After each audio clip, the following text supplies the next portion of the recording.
გამარჯობათ, მოგესალმებით. დღეს იქნება ბოლო შეხვედრა წიგნის აწმყოს ძალის განხილვასთან დაკავშირებით. Გადავედით უკვე მე-10 თავზე და ძალიან დიდი იმედი მაქვს, რომ თქვენ მოგეწონათ ეს წიგნი, ვისაც არ გაქვთ წაკითხული, შეიძლება წაიკითხოთ, თუ არ წაიკითხავთ, მაინც ძალიან ბევრი რამე შეიტყვეთ და პრაქტიკულადაც გამოიყენებთ ამ მეტად საინტერესო და მრავლის მომცემი წიგნშიდან, რა ვიცი, ამოიღებთ ამ ყველაფერს და მხოლოდ თეორია არ დარჩება და მოსმენილი არ დარჩება. დიდი იმედი მაქვს, რომ გამოიყენებთ რეალურ ცხოვრებაში. მოდი გადავიდეთ ახლა მე-10 თავზე და აქ არის საუბარი განებებაზე, რომელიც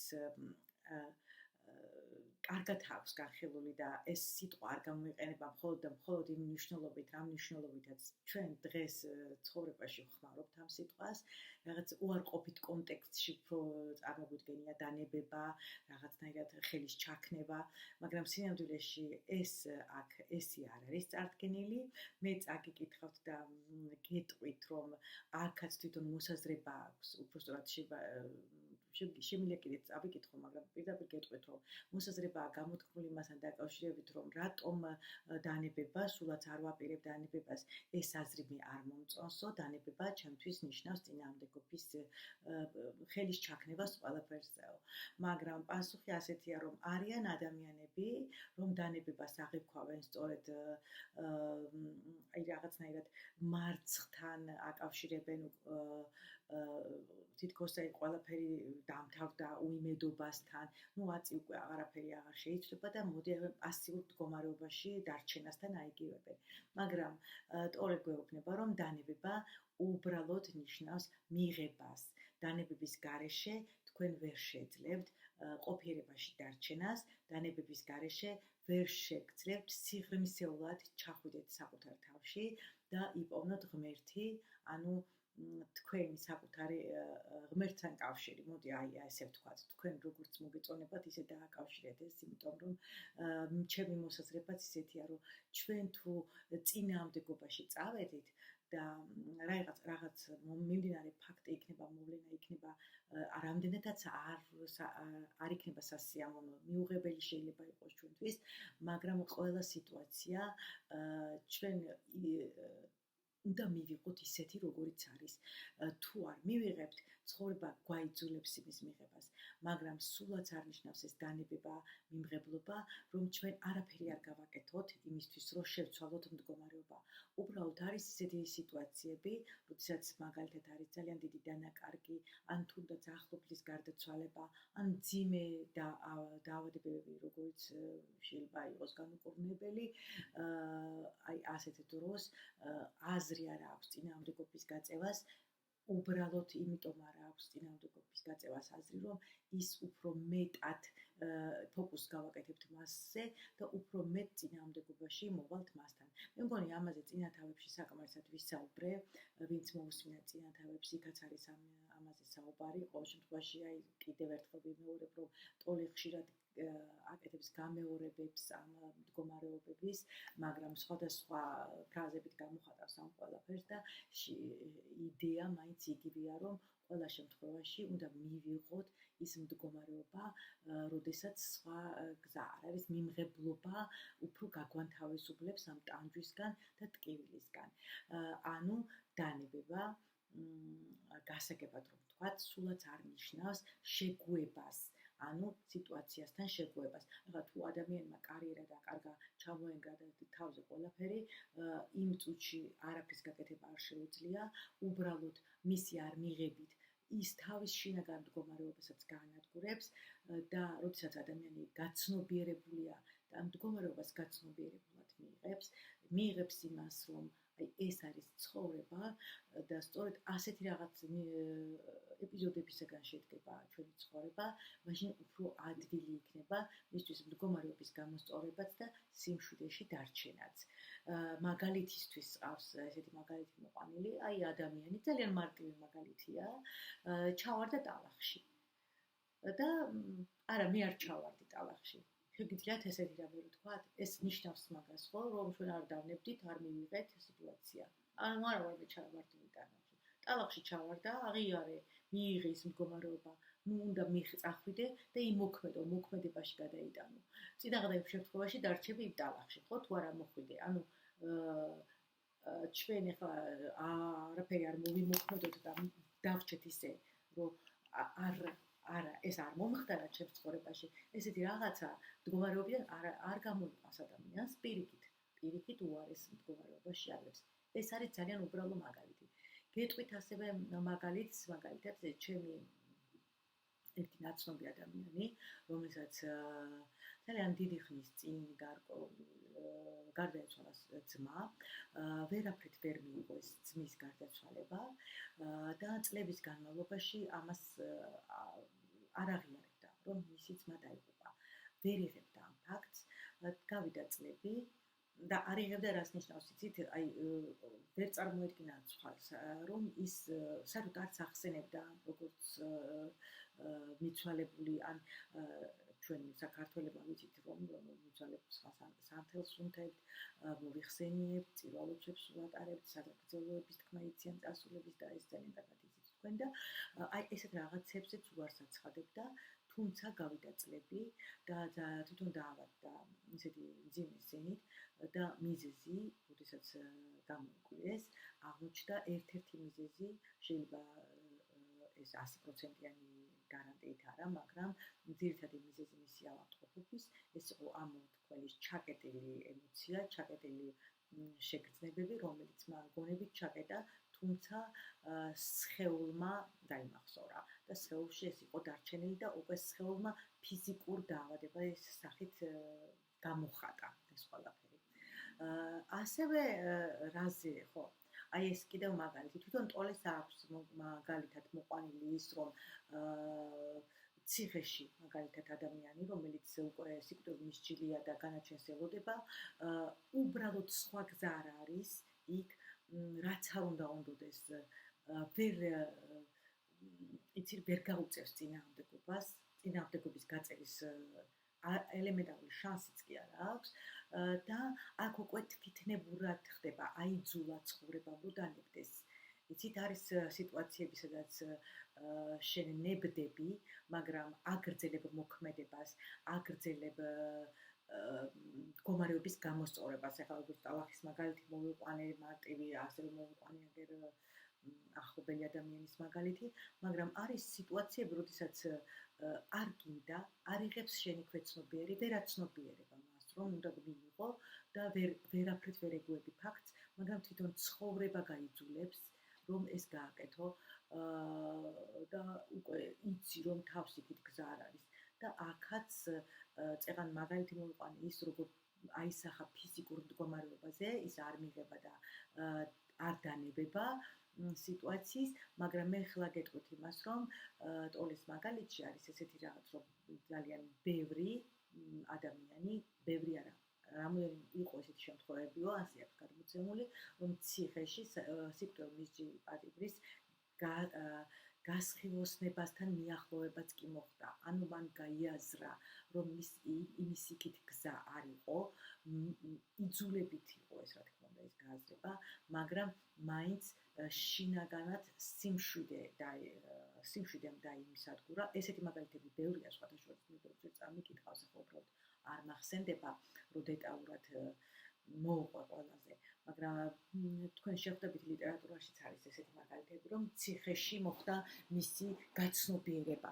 ანუ როდესაც ადამიანი როგორც აღნიშნეთ წინასწარ ფსკერზე ჩამოდის, უკვე იქ სხვა გზა ზოგჯერ არ აქვს და თვითონ ცხოვრება აიძულებს ადამიანს, რომ მისი გაცნობიერება მოხდეს, ან ყველაზე კარგ შემთხვევაში თვითონვე აკეთებს ამას. ასევე არის მოყვანილი მაგალითისთვის ავადმყოფობა. მოდის წავიკითხოთ პატარა ციტატები, უფრო კარგი იქნება. და მე ნელ-ნელა მიუყვებით გვაქვს დრო. თუ თქვენი ცხოვრება არადამაკმაყოფილებლად, აუტანლად მიგაჩნიათ, იმ არაცნობიერი წინააღმდეგობების მოდელს, რომელიც მას არსებობის საშუალებას აძლევს, დანებებით დაანგრევთ. წარმოგიდგენიათ, დანებებით დაანგრევთ. წინააღმდეგობის გაწევა არავითარ შემთხვევაში არ ნიშნავს საქმის მოგვარებას. უბრალოდ უნდა დანებდე, როგორც წეღან ვისაუბრეთ და გააგრძელო მოქმედება. დანებება არ გამორიცხავს მოქმედებას, ხო, გამორიცხავს კი არა, პირიქით აკეთებს ცვლილებების წამოწყებას ან მიზნების დასახვას. ხო, აქ რატომ არის იცი ის წინა სანამ ამას წავეკითხავ, გეტყვით რომ დანებება უნდა მოხდეს აწმყოში, იმ წუთში. იცით რა არის, თუ არ დანებდა და ადამიანი ისევ წარსულზე, იმიტომ აქვს დიდი ძალა აწმყოს და ამ წიგნის სათაურით თვითონ აწმყოს ძალაა, ხო? თუ წავიდა წარსულში ადამიანი, რომ არა მე აი ეხლა ძალიან მძიმე სენი მაგან, რა ვიცი, ავათვარ და ყველა დაგვიფაროს ხმერთ რამე ზოგადად სიტყვაზე ვიძახი და მე ამას არ დავნებდები, ეს არ ნიშნავს იმას, რომ უმოქმედოდ უნდა დარჩე, დანებდები და ბრძოლას გამოვცხადებ, ეს არის არასწორი მიდგომა, აქაც ისე ახსნილი და ჩემი მოსაზრებაც ემთხვევა, იმიტომ რომ ბრძოლა ყოველთვის თავდება არ თავდება კარგად, იქ მოგებული და წაგებული ომში არ არსებობსო, ყველა არ არის ნათქვამი. უბრალოდ მე გავაკეთებ ყველაფერს იმისთვის, რომ მდგომარეობა გამოვასწორო სიტყვაზე. მაგრამ არიან ადამიანები, ვინც უკურნებელი სენით არიან და გარდაუვალია, ხო, იქ უკვე ერთი სამყაროდან მეორე სამყაროში გადასვა და უნდა დატოვოს ეს განზომილება. აი აქ უკვე თვითონ გაცნობიერებულად შედის ადამიანი იმ მდგომარეობაში, რომ მოდი მე ეხლა გავჩერდები და მივიღებ ამ მდგომარეობას, არა მტკივნეულად, არა ტანჯვით არ ვაქცევ ამ ჩემს ბოლო დღეები იქნება, თვეები იქნება, წუთები იქნება, არამედ სიმშვიდეთ გადავალ აი იქით გაზომილებაში და აი ამ დანებებაზეა აქ ლაპარაკი. მე მგონი გასაგებად ავხსენი, ხო? და აქ როგორ ხდება, იცი, მე თვითონ ამბობენ, რომ როდესაც ადამიანი ასეთ სიმშვიდის მდგომარეობაში ტოვებს სამყაროს, იქაც რაღაცნაირად უფრო არ ვიცი, როგორც იძახიან, ისეთ კარგ მდგომარეობაში იქნება, მე იქაც ხო, კარგ ენერგიებში იქნება. ანუ ნახეთ რა ხდება, წინააღმდეგობების დროს, როდესაც წინააღმდეგობები ხდება ელემენტარულად და არ ნებდება ადამიანი, წინააღმდეგობა არა ეს არ მომხდარა, მე ტალახში არ ჩავარდნილვარ, არ უნდა ამის მიღება, არ უნდა ამის აღიარება, მაშინ ეს წინააღმდეგობა ამ წინააღმდეგობის გაწევაში ის კარგავს უდიდეს ენერგიას, რომელი ენერგიაც მე შეიძლება გამოიყენოს იმისთვის, რომ მდგომარეობა გამოსწორდეს და უკეთესად აქციოს. აი კიდევ ერთი მაგალითი რომ მოვიყვანოთ, აქ აქვს მოყვანილი ბევრი მაგალითები, მაგალითად, როდესაც ადამიანის გარდაეცვალა ძალიან ახლობელი ადამიანი და რა თქმა უნდა ის ძალიან რთულია ამ მდგომარეობასთან შეგუება, ძალიან ძნელია, ვერ ეგუება ამ მდგომარეობას და ვარდება აღარ არის ბედნიერი, მაგრამ თუ არ მიიღებს ამ მდგომარეობას ბოლომდე, ის იქნება ყოველთვის დრამაში და არასოდეს ვერ იგრძნობს ვერასოდეს თავს, აი ცხოვრებაც ისე დასრულდება, რომ არა მხოლოდ თავისთვის, არამედ სხვა ადამიანებისთვისაც შეიძლება სხვა ადამიანებზეც ძალიან ცუდი გავლენა იქონიოს. ოჯახის წევრებზე მაგალითად, მეგობრებზე, არ ვიცი, აი ნებისმიერ ყველა ადამიანი მე ვცდილობს, რომ ამ დამძიმებული აურის მქონე ადამიანთან ურთიერთობას არიდოს თავი. ცუდად მოქმედებს მაგალითად ძალიან ამ დრამაში შესვლა, თვითგვემაში ჩავარდნა, ან საკუთარი თავის დადანაშაულება, ოჯახის სხვა წევრზე ძალიან ცუდად მოქმედებს, ისე რომ ისიც შეიძლება დეპრესიაშიც კი მიიყვანოს ოჯახის წევრი. ამიტომ იმის მაგურად რომ გაითვალისწინოს, აი არა მხოლოდ სხვა ადამიანის, არამედ საკუთარი თავის მდგომარეობაც, აქ ფაქტურად გამოდის, რომ მე ამ საკითხში ნამდვილად ვეთანხმები ამ ადამიანს, რომ დანებება მნიშვნელოვანია ამ დროს, მაგრამ დანებება კიდევ ერთხელ გიმეორებთ, ეს არ ნიშნავს იმას, რომ ჩვენ არ დავსახოთ არც მომავლის გეგმები, არც მომავლის მიზნები, დავნებდი ხო, ახლა მობილზე დავყარე სამსახური, მოდი დავნებდები მე ამას და всё, არ გამომდის რა, არაფერს აღარ გავაკეთებ, მე არაფერი არ, ეს არ არის ეს ამ დანებებაზე არ არის ამ შემთხვევაში საუბარი. ანუ ნახეთ რას გვეუბნება, ნუ აურევთ ერთმანეთში დანებებას და დამოკიდებულებას. ეს მე აღარ მაწუხებს, ხო? ეს აღარ მაინტერესებს. თუ კარგად დააკვირდებით, დაინახავთ, რომ ასეთი დამოკიდებულებას დაფარული ბრაზის უარყოფითი ენერგეტიკა ბლოკავს, რის გამოც ის დანებება კი არა, შენიღბული წინააღმდეგობაა. ეხლა აქ რაზეა ლაპარაკი? ანუ ზოგჯერ ადამიანს გონია, რომ აი მაგალითად ხო, მოდი მე ვაღიარებ რაღაცას, რომ კი იყო ეს ჩემს ცხოვრებაში, მაგრამ აღარ მაწუხებს და სინამდვილეში ეს რეალურად შინაგანად არ აქვს გაცნობიერებული. უბრალოდ ეს არის ნიღაბი, როლი, იმიტომ რომ უნდა მას რომ ასე იყოს. აქაც გამახსენდა ერთი მაგალითი, დაუცებად მოგიყვებით ეს პირადი მაგალითებიდან ჩემს გარშემო. ჩემი ერთი ახლო მეგობარი იყო ძალიან ცუდად, მაღალი ჰქონდა წნევა, საკმარისად მაღალი, ისე რომ შეშინდა ძალიან და კანკალიდან რაც მოყვება წნევას ისიც ხო აკანკალებდა, ვეღარ აკონტროლებდა უყვეთავს, თვითონ მე პანიკურ შეტევაშიც გადაუვიდა და ამ დროს ის ცდილობდა რომ არა მე კარგად ვარ, აი აგერ რაღაც ტრენინგს დაესწრო, რაღაც აფირმაციები მოისმინა, იქ მას მოისმინა და იფიქრა რომ მე ხა ვიტყვი რომ კარგად ვარ, არ მაქვს წნევა, არ არის მე ძალიან კარგად ვარ, მე არაფერი არ მომივა, არაფერი არ მჭირს და იძახის და სინამდვილეში პირიქით ხო სულაც ვერ აკონტროლებდა თავს და ამ დროს მე აღმოჩნდი იქ და ვეუბნები რომ მოდი აღიარე რომ შენ ხარ ცუდად ახლა და ეს არის დროებითი. მოდი აღიარე ამ წუთში, აწმყოში, დარჩი აქ და თქვი რომ ცუდად ვარ და სად ხარ, სად გრძნობ ამას, რას გრძნობ და მოდი გაუშვათ, არსებობს სხვა ტექნიკები, ახლა დღეს ამაზე არ ვსაუბრობთ ჩვენ და აი ამ რაღაც ამ პირველ რიგში სუნთქვითი პრაქტიკა ყველაზე მნიშვნელოვანია მაგ დროს ეს ხრმა შესუნთქვა, ამ სუნთქვის პრაქტიკები მიიღე ის მდგომარეობა როგორშიც ხარ, ნუ იძახი ახლა ამ წუთში რომ კარგად ხარ, ეს არაფრის მომცემი არ არის შენთვის და რეალურად აი ახლა ის გამახსენდა და მინდოდა რომ თქვენთვის რაღაც მაგალითის სახით მეთქვა. რეალურად მართლა დაეხმარა, თუმცა მან თქვა რომ კი მე ახლა ცუდად ვარ. მე ეხლა ვარ ცუდად და მოდი მე ამას გავუშვებ, მოდი გამოუშვი ამ სუნთქვის დროს, ჩასუნთქვის დროს შეისუნთქე პირიქით ის რაღაც ღვთაებრივი ენერგია, რაღაცა სითბო და სანამ სასწრაფო მოვიდოდა, რა თქმა უნდა, ეს იყო პირველადი დახმარება და იქ არავითარ შემთხვევაში არ ავიღებდი ჩემ თავზე ამ ხელფასუხისმგებლობას, რომ ის მაღალი წნევა მე მომეგვარებინა, თუმცა სანამ სასწრაფო დახმარება მოვიდოდა, ეს პრაქტიკა ძალიან გამოადგა მას და გავაკეთეთ აღიარება, როგორც ასეთი. ხო, რა თქმა უნდა, ახლა გადავიდეთ გონების ენერგიიდან სულიერ ენერგიამდე. განთავისუფლებაზე ლაპარაკი ადვილია, მისი მიღწევა რთულია. აი წინააღმდეგობისგან განთავისუფლებაზე აქ ლაპარაკი, ხო? არ გაუწიოთ წინააღმდეგობა რო ვილაპარაკე. ბოლომდე მაინც ვერ ხვდები, როგორ უნდა განთავისუფლდე ამ ყველაფრისგან. გასაგებია, რომ უნდა დავნებდე, მაგრამ როგორ? ეს არის შეკითხვა. პირველ რიგში წინააღმდეგობის არსებობა უნდა აღიაროთ. აქაც აღიარებასთან მიდის ტოლე, აქაც იცახეს რომ იყავით იქ, როცა ეს ხდება.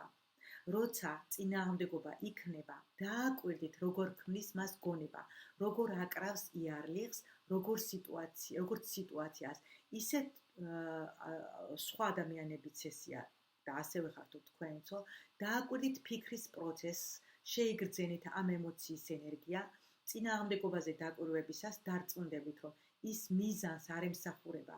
როდესაც მთელ ყურადღებას ახალზე მოიკრებთ, გაუცნობიერებელი წინააღმდეგობა გახდება ცნობიერი და ამით დასრულდება. აი ეს როდესაც უკვე ცნობიერში გადადიხართ, უკვე ძალიან ბევრი ვისაუბრეთ ამაზე, რომ სიმშვიდე შემოდის, სიმშვიდე, რაც არ უნდა მოხდეს მე, ხო, შინაგანი სიმშვიდე და შიგნით ხარ, შენ უკვე ღმერთთან ხარ, ღმერთია შენში, აი არ ვიცი როგორც გინდათ თქვენი ზედაარქვით. უკვე მშვიდად ხარ, წნარად ხარ, მინდობილი ხარ, მინდობა არის, ეს ნდობის გამოცხადება არის უკვე სამყაროსთან. ხო, ნუ არის ახლა სიტუაციები, რომ რა თქმა უნდა ახლა ეს როდესაც არ ახარ ადამიანი ბედნიერი და ვერც იქნები ბედნიერი რაღაც მომენტში, როდესაც კარგავ ახლობელ ადამიანს ამ თავზე გენგრევა ყველაფერი, მაგრამ ეს შინაგანი სიმშვიდის მდგომარეობის შენარჩუნება შესაძლებელია, როდესაც ადამიანი გაცნობიერებულია. ასევე არის დანებება აქ საუბრობს, როდესაც ურთიერთობებში როგორ ხდება, ხო? აი მაგალითად ადამიანმა ხო, ურთიერთობებში როგორ ხდება? ადამიანმა გაწენინა და ძალიან გატკინა გული, მაგალითად მანიპულატორია შენზე, ცდილობს რომ გამოგიყენოს და როგორ ხდება ესო? რა გავჩუნდეთ ამ პერიოდში და მიუშვათ თავის ნებაზე.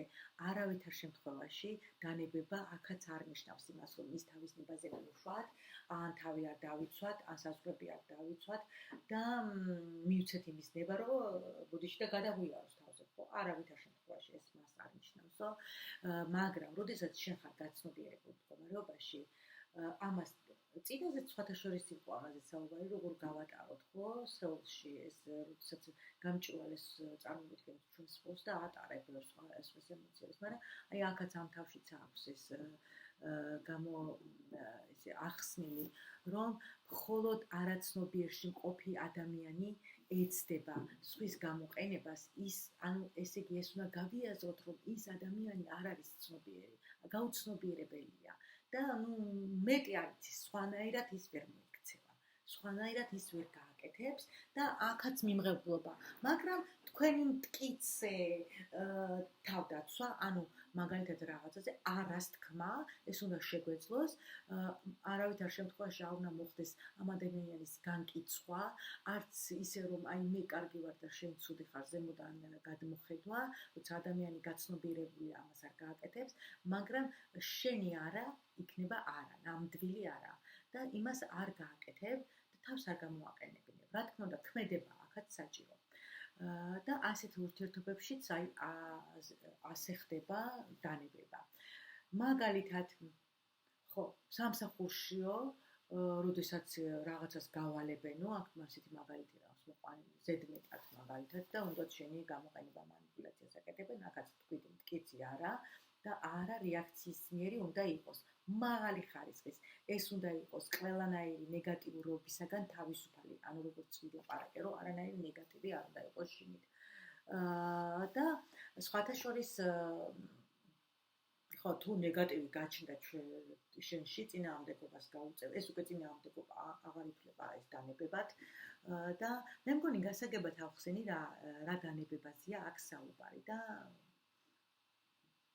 თქვენი აზრით თუ დააფიქსიროთ ხან ძალიან მნიშვნელოვანი იქნება ჩემთვის და ასევე რომ დაალაიქოთ ამ ვიდეოზე, გააქტიურდეს გვერდი და უფრო მეტმა ნახოს, რომ მეც არ მოტივაცია მომეცეს მეთქი ვერ ვიტყვი, რომ მოტივაცია ისედაც მაქვს და ისედაც წერმე ამ ვიდეოებს, იმიტომ რომ ძალიან მიყვარს და ძალიან მახარებს, არანაირი მნიშვნელობა არ არის ჩემთვის ჩემს თვით შეფასებაზე ეს არ მოქმედებს, რამდენი ადამიანი ნახავს და შეაფასებს. თუმცა მნიშვნელოვანი ის არის ჩემთვის, რომ სხვა ადამიანებიც წაიკითხავენ ჩემს განმარტებებს თუ არ დაეთანხმებიან ამ წიგნთან დაკავშირებით, არც ამის პრობლემა მაქვს, იმიტომ რომ ყველა ადამიანს თავისებური აღქმა აქვს და ჩემთვის საინტერესოც კი იქნება სხვა ადამიანის აღქმა აი ამ ყველაფერთან დაკავშირებით.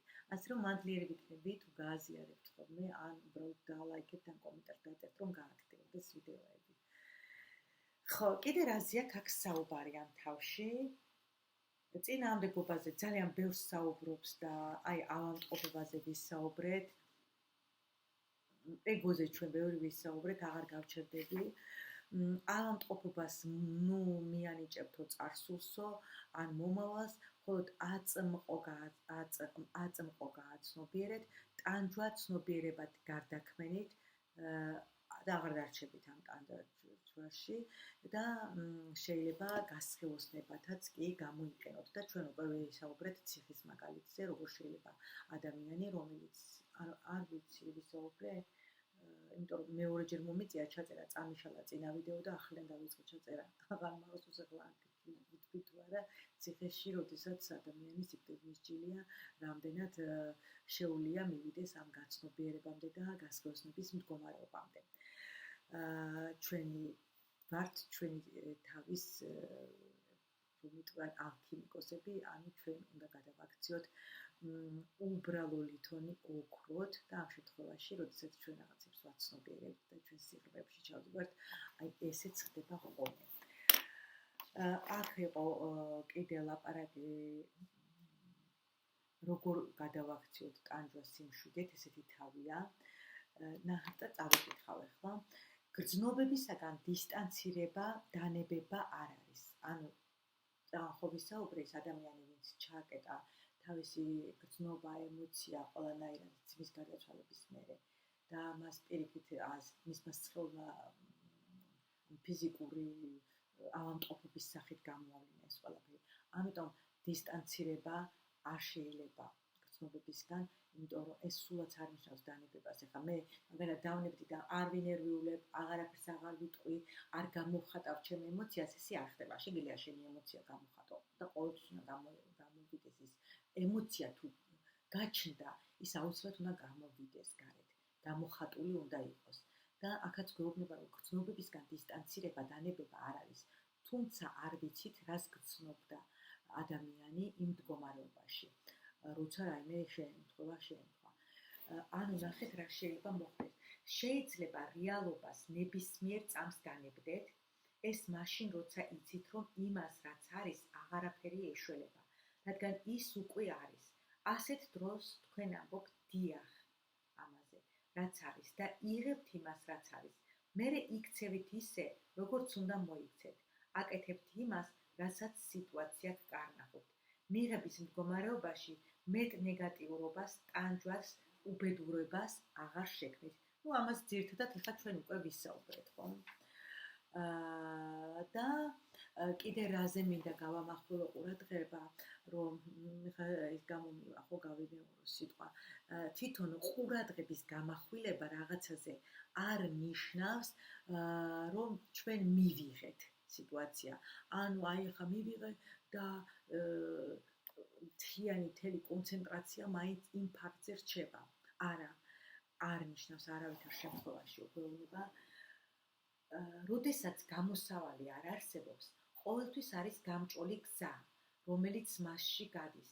ასე რომ ტკივილს ზურგს ნუში აქცევთ, პირდაპირ შეხვდით, სრულად შეიგრძენით, მაგრამ მოიფიქრებთ მასზე.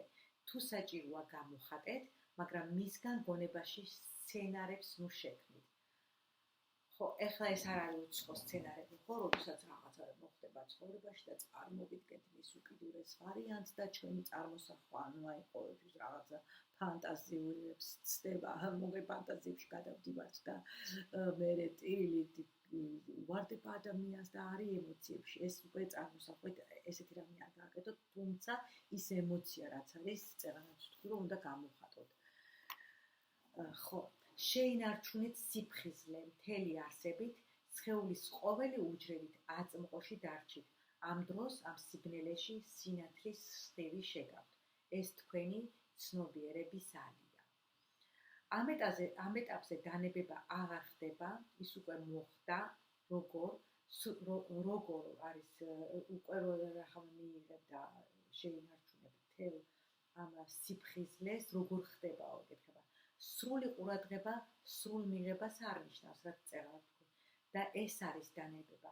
სრული ყურადღებას მოკრებით, ახლას ძალას იყენებთ, რაც თქვენი აწმყოში ყოფნის ძალაა.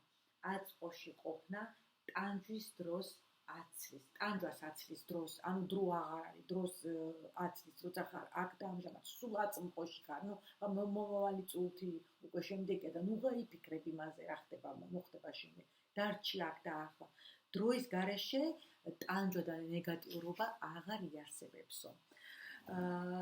კიდე რაზეა აქ ლაპარაკი? ადამიანებს, რომელმაც ღმერთი იპოვნეს, ის ტანჯვით არ მომხდარა. ხო, აქ რაზე იცით ლაპარაკი?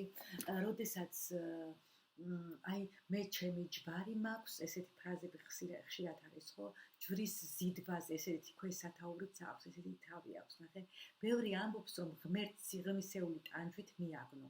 ქრისტიანობაში კი ასეთი გამოთქმა არსებობს, ჯვრის ზიდვა, რაც ჩემი აზრით იმავეს გულისხმობს. ანუ სიღრმისეული ტანჯვა თუ არ გაიარა ადამიანმა, ისევ ვერ მიდის ამ გაცნობიერებამდე და ღმერთის შეცნობამდე. მაგრამ ნახეთ, კი ბატონო, ესეც ხდება ხოლმე, ნამდვილად ხდება ესე, მაგრამ აქ მხოლოდ ამას გეტყვით. ამ ადამიანებს ღმერთი ტანჯვით არ უყოვიათ, რადგან ტანჯვა წინააღმდეგობას გულისხმობს. მათ ღმერთი დანებებით იპოვნეს. ანუ როგორც კი სიტუაციას შექმნი დრამად და ტანჯვად აქცევ, რჩები ტანჯვაში და არ გამოდიხარ, მაშინ ღმერთს ვერ იპოვნი. აი ძალიან მარტივად რო გავშიფრო.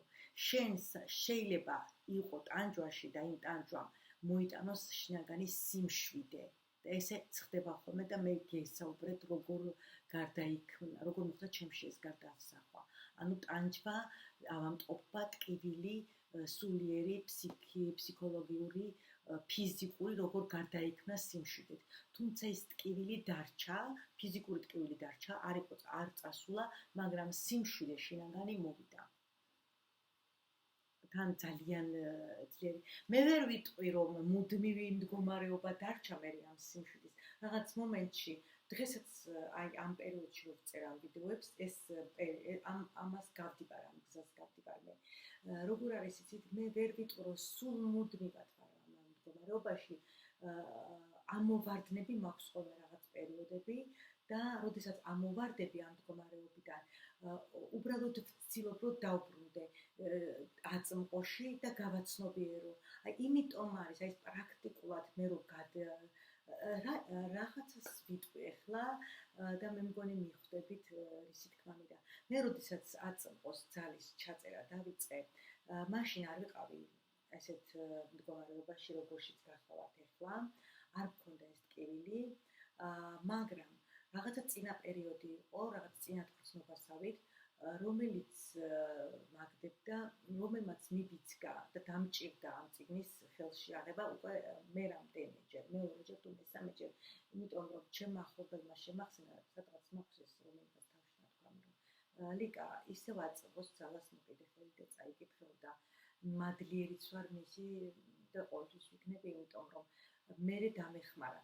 მაშინ ვიყავი რაღაცა წინა პერიოდი იყო სევდის და მე რაღაცნაირად სევდიანი მდგომარეობა მქონდა ხოლმე დღის გარკვეულ პერიოდში, მაგრამ დიდ პერიოდში გახანგრძლივდა და რაღაცა მინიშნებასავით მქონდა, რომ აი რაღაც უნდა მომხდარიყო ისეთი, რომელიც არასასიამოვნო იქნებოდა ალბათ ჩემთვის, იმიტომ რომ ეს მერე გავაცნობიერე, როდესაც აღმოჩნდი რეალურად ტკივილის წინაშე.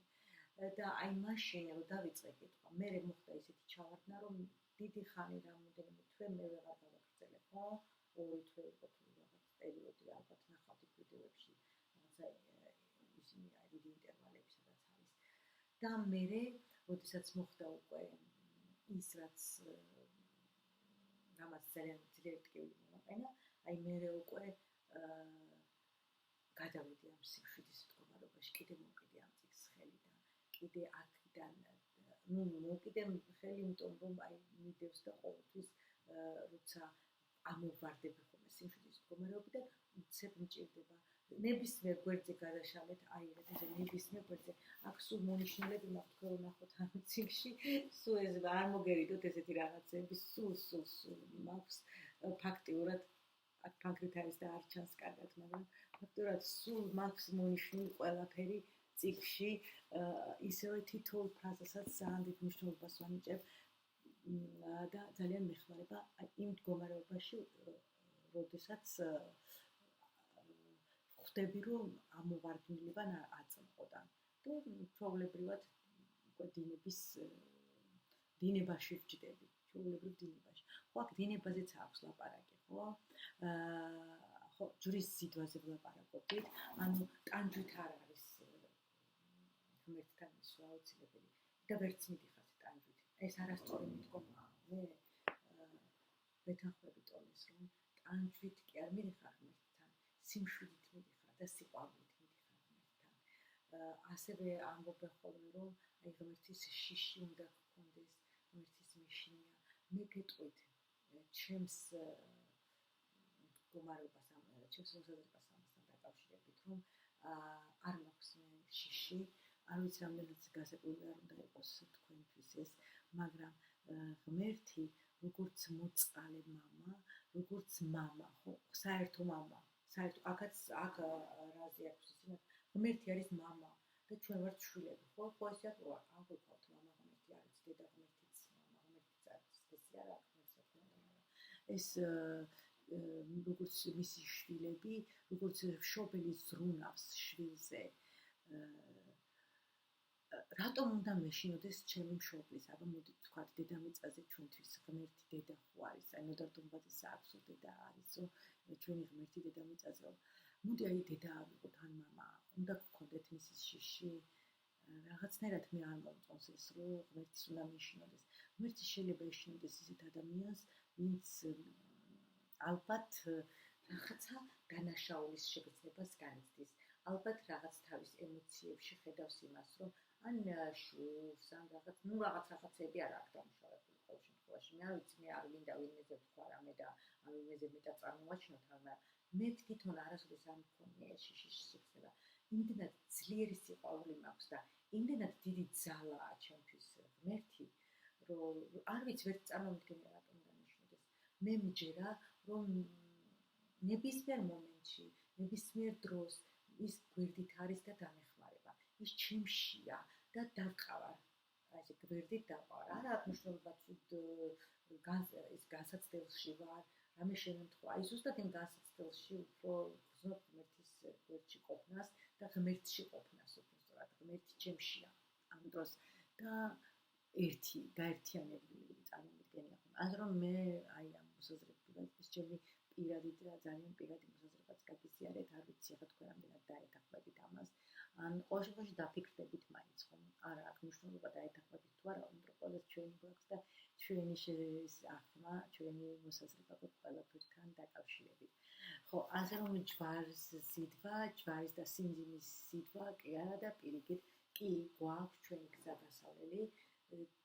შეიძლება არც იყოს ადამიანი ბედნიერი მომენტში, რომ ძალიან ცუდი რამ შეუნთქვეს, აღარ მინდა ახლა დავაკონკრეტო და დავასახელო ყველაფერი, მაგრამ აი შინაგანი სიმშვიდე, ნდობა, ღმერთის ნდობა, არ ვიცი ზოგი სამყაროს ნდობას და არ ვიცი კონცეფცია, რომ ყველას თავისი ის ექნება, სახელი თვითონ დაარქვით, მოდი მე ღმერთზე ვიტყვი, იმდენად დიდია მის მიმართ, იმდენად ვენდობი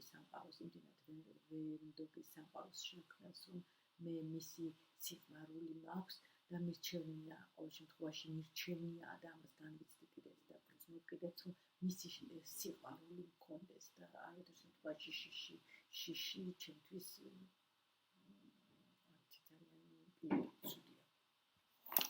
ო აი ხა რუსთაველიც გამახსენდა შიში შეიქვსიყავს, მაგას უნდა არც ვეთანხმები და არანაირად. მოდი წავიკითხავ რაღაცა ციტატას.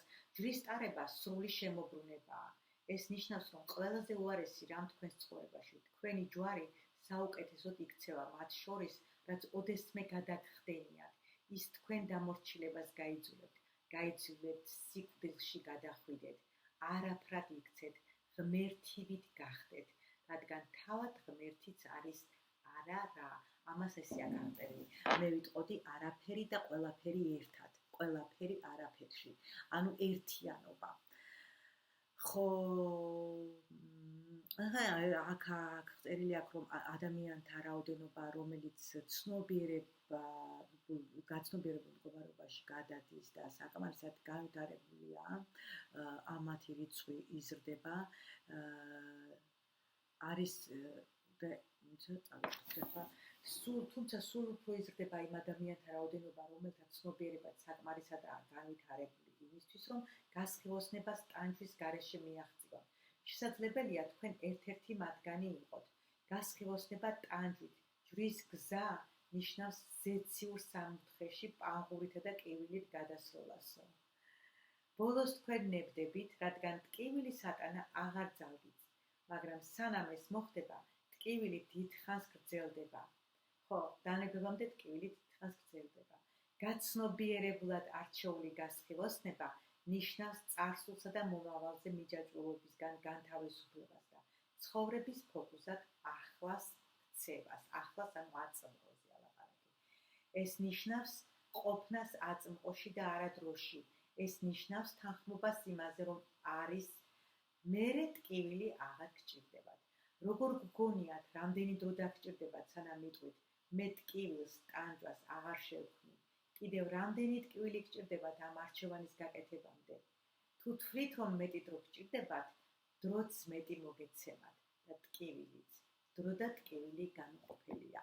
აქ ამბობს, რომ აი დრო არ არსებობს, დრო ილუზია, ტკივილიც ილუზია, თუ ჩათვლით დრო არსებობს, ანუ აწმოში არ იქნებით და მომავალში არ და წარსულში ხართ, იქ ტკივილი გარდაუვალია, იმიტომ რომ წარსულზე ფიქრობ, აი ეს იყო და ეხლა რო არ არის, ან რაღაც მოხდა ცუდი და ის როგორ დავივიწყო, ან შემდეგ მომავალში ეს აღარ იქნება.